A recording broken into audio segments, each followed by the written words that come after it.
اسلام آباد میں میڈیا سے گفتگو کرتے ہوئے عمران خان کا کہنا تھا، میں ہر چیز آئین اور قانون کے دائرے میں رہ کر کرتا ہوں۔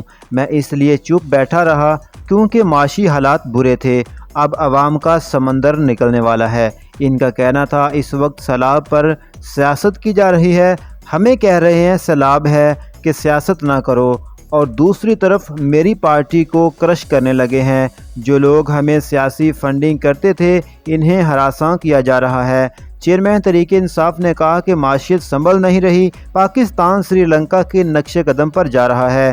جب میں کال دوں گا تو حکومت برداشت نہیں کر سکے گی۔ ایک سوال کے جواب میں عمران خان کا کہنا تھا، حکومت سے صرف صاف شفاف الیکشن پر بات ہو سکتی ہے۔ معیشت کی بہتری کا حل صرف صاف اور شفاف انتخابات ہیں۔